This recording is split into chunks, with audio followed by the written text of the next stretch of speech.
How to live stream your iPhone display. To get started, first of all go ahead and swipe down from the top right corner of your screen to open the control center.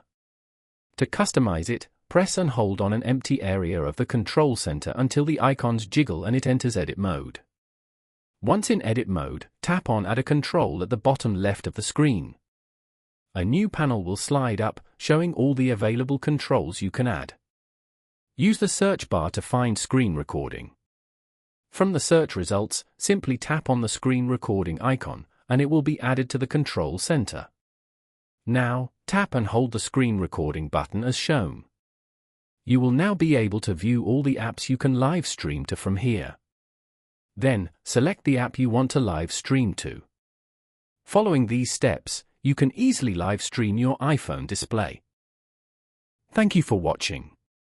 Please leave a like if this tutorial helped you, or leave a comment below if you have any questions related to the video.